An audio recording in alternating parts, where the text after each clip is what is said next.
السلام علیکم ورحمۃ اللہ وبرکاتہ۔ بسم اللہ والصلاة والسلام علی رسول اللہ وعلی آلہ واصحابہ اجمعین۔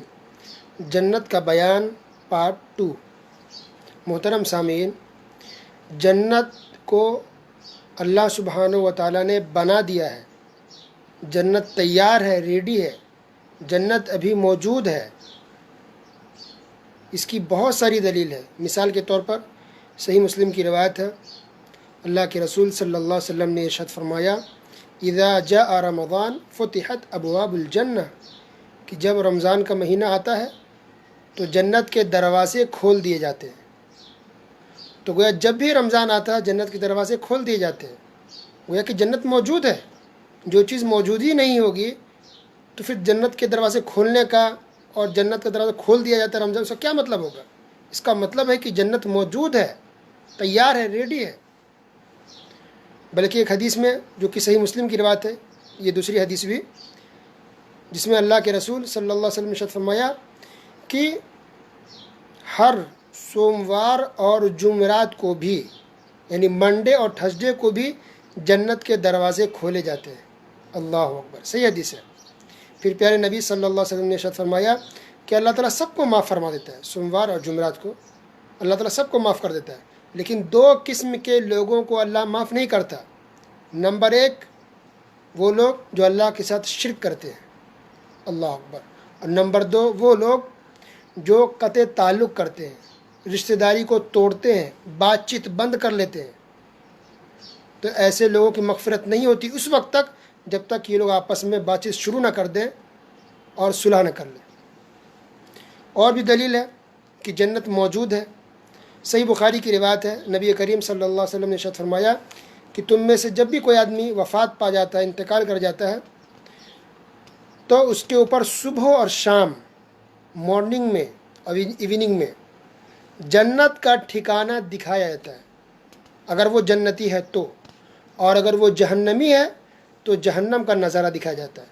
اللہ اکبر، اس کی جگہوں کی دکھایا جاتی ہے۔ اس کا مطلب موجود ہے۔ اسی طرح اور بھی دلیل ہے۔ مثال کے طور پر اللہ کے رسول صلی اللہ علیہ وسلم نے ارشاد فرمایا کہ میں نے خواب میں دیکھا کہ میں جنت میں ہوں اور دیکھتا ہوں کہ ایک بہت خوبصورت محل ہے، گھر ہے بہت بڑا، اور ایک عورت وہاں وضو کر رہی ہے۔ میں نے پوچھا، یعنی نبی کریم صلی اللہ علیہ وسلم نے صحابہ کرام کو بیان کیا تھا خواب اپنا صبح اٹھنے کے بعد، تو انہوں نے کہا کہ میں نے دیکھا کہ ایک عورت ہے وضو کر رہی ہے۔ تو میں نے پوچھا جنت میں کہ کس کا محل ہے؟ تو بتایا گیا کہ یہ عمر فاروق رضی اللہ تعالیٰ عنہ کا ہے۔ سبحان اللہ۔ تو گویا نبی کریم نے اپنی زندگی میں خواب میں بھی دیکھا، جنت دکھایا گیا۔ اسی طرح معراج کے موقع پر یاد کیجئے، جب رسول اللہ صلی اللہ علیہ وسلم کو معراج کرایا گیا تو جنت بھی دکھایا گیا، جہنم بھی دکھایا گیا۔ اسی طرح نبی کریم صلی اللہ علیہ وسلم کے زمانے میں جب سورج یا چاند کو گرہن لگا تھا اور نماز آپ صلی اللہ علیہ وسلم صحابہ کرام کو پڑھا رہے تھے، تو نماز کی حالت میں ہی نبی صلی اللہ علیہ وسلم تھوڑا سا آگے بڑھے۔ نماز کے بعد آپ نے بتایا کہ میں آگے اس لیے بڑھا تھا کیونکہ میرے سامنے جنت دکھائی گئی، جنت لایا گیا، اور وہ کھجور نہیں بلکہ انگور کے گچھے تھے۔ اللہ اکبر، گویا جنت موجود ہے، انگور کا گچھا دکھایا گیا جنت کے اندر۔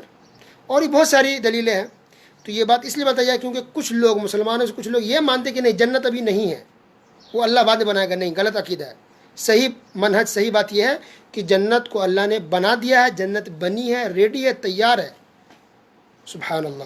جنت کے بہت سارے نام ہیں، مثلا دار السلام، دار المتقین، دار السلام سلامتی کا گھر، دار المتقین متقیوں کا گھر۔ اسی طرح دار القرار، قرار کی جگہ، دار القرار بھی جنت کا نام ہے۔ اسی طرح امن کی جگہ، امن بھی کہا گیا ہے جنت کو۔ دار الاخرہ بھی کہا گیا جنت کو، اور بھی دوسرے نام ہیں جنت کے۔ اسی طرح اگر جنت کے دروازے کی اگر بات کریں تو جنت کے ٹوٹل 8 دروازے ہیں، 8 گیٹ ہیں جنت کے۔ سبحان اللہ۔ اس میں سے بہت سے گیٹ کا نام بھی ہے۔ مثلا ایک گیٹ کا نام ہے ریان، آپ نے سنا ہوگا۔ جنت کے ایک گیٹ کا نام ریان ہے، ریان سے صرف روزے دار داخل ہوں گے۔ اسی طرح جنت کے ایک گیٹ کا نام صلاح ہے یعنی نماز، جنت کے ایک گیٹ کا نام صدقہ ہے، ایک گیٹ کا نام جہاد ہے، اور ایک گیٹ کا نام ایمن ہے۔ تو ایمن یہ ایسا گیٹ ہے جس سے وہی لوگ داخل ہوں گے، آپ نے سنا ہوگا کہ بہت سے ایسے بھی ہوں گے مسلمان جن کو بغیر حساب و کتاب کے جنت میں داخل کر دیا جائے گا، تو ایسے لوگوں کو انہی گیٹ سے، اسی گیٹ سے، ایمن نامی گیٹ سے داخل کیا جائے گا۔ تو جنت کے ٹوٹل 8 دروازے ہیں۔ ایک گیٹ کی چوڑائی، جنت کے ایک گیٹ کی چوڑائی تقریباً 12 سے 1300 کلومیٹر ہے۔ اللہ اکبر! جنت کا ایک گیٹ کی چوڑائی 12 سے 1300 کلومیٹر۔ اس کا مطلب ایک انسان 12 سے 1300 کلومیٹر کا مطلب ہے کہ ایک انسان ایک شہر سے دوسرے شہر جا سکتا ہے، بلکہ ایک ملک سے، ایک کنٹری سے دوسرے کنٹری جا سکتا ہے۔ تو اتنی دوری، اتنی مسافت ہوگی جنت کے گیٹ کے بیچ میں، ایک چوکھٹ سے دوسرے چوکھٹ تک۔ تو کلومیٹر کیوں بول رہا ہوں میں؟ اصل میں حدیث کے اندر یہ اللہ کے رسول صلی اللہ علیہ وسلم نے کہا کہ جنت کی چوڑائی ایسے ہے جیسے مکہ اور بحرین کے بیچ ہے۔ بحرین کے ایک شہر کا نام لیا نبی صلی اللہ علیہ وسلم نے۔ ایک دوسری حدیث کے اندر یہ ہے کہ مکہ اور ملک شام جس کو سیریا کہتے ہیں، وہاں کی بھی ایک جگہ کا نام لیا پیارے نبی صلی اللہ علیہ وسلم نے، کہا کہ اتنی چوڑائی ہے۔ تو یہ مکہ اور سیریا یا مکہ اور بحرین کے بیچ کی جس جگہ کا نام لیا گیا ہے، اس کے بیچ کا فاصلہ تقریباً 12 سے 1300 کلومیٹر بنتا ہے۔ تو جنت کی ایک گیٹ کی چوڑائی 12 سے 1300 کلومیٹر ہوگی۔ اللہ اکبر! سبحان اللہ! یہ جنت اور جنت کا گیٹ۔ سب سے پہلے جنت میں کون داخل ہوگا؟ کون؟ جواب، سب سے پہلے جنت میں ہمارے آخری نبی محمد صلی اللہ علیہ وسلم داخل ہوں گے۔ صحیح مسلم کی روایت ہے، نبی کریم صلی اللہ علیہ وسلم نے ارشاد فرمایا کہ میں قیامت کے دن جاؤں گا جنت کے پاس، گیٹ کھلوانے کو کہوں گا تو فرشتے کہیں گے کہ آپ کون ہیں؟ فَأَقُولُ محمد، تو میں کہوں گا میں محمد ہوں۔ تو فرشتے کہیں گے اچھا، مجھے یہی کہا گیا تھا کہ آپ سے پہلے کسی اور کے لیے جنت کا گیٹ نہ کھولا جائے۔ تو آپ آ گئے، ویلکم، خوش آمدید کہیں گے اپنی زبان میں، مرحبا کہیں گے، اور جنت میں سب سے پہلے داخل ہونے والے ہمارے آخری پیغمبر محمد صلی اللہ علیہ وسلم ہیں۔ سبحان اللہ! جنت میں بہت ساری نعمتیں ہیں۔ مثلا اللہ سبحانہ و تعالیٰ نے جہاں جنت کا ذکر کیا، جنت کی نعمتوں کا ذکر کیا، تو اللہ نے کہا کہ وہ لوگ جو ایمان لائے اور ایمان لانے کے بعد نیک عمل کیے، ایسے لوگ جنت میں داخل ہوں گے۔ ایمان لائے اور نیک عمل کیے، ایسے لوگ جنت میں داخل ہوں گے۔ لیکن نیک عمل بہت ضروری ہے۔ جنت کے پھل کے بارے میں اللہ سبحانہ وتعالیٰ نے کہا کہ جنت کے پھل شکل، صورت اور نام میں دنیا کے پھلوں کی طرح ہوں گے، نام میں اور شکل میں، یعنی سیب، انار، کیلا، نام بھی ہوگا سیم، یہ تو اردو میں بول رہے ہیں نا، عربی میں تو کچھ اور ہے۔ رمان انار ہے، موز کیلا ہے، تفاح سیب ہے، تو نام تو سمجھ جائیں گے انسان، لیکن اس کا جو ذائقہ ہوگا جنت کے پھلوں کا، وہ بہت ہی عمدہ، بہت ہی اچھا ہوگا۔ جنت کی پھلوں اور نعمتوں اور اس کی جو چیزوں کے کھانے پینے کی، وہ نام میں تو مکس ہو جائیں گے، نام تو میچ کریں گے، شکل تو میچ کر جائے گا، لیکن اس کا ٹیسٹ دنیا کے ٹیسٹ سے بہت ہی زیادہ بہتر اور عمدہ ہوگا، اس کی تو مثال ہی نہیں ہے۔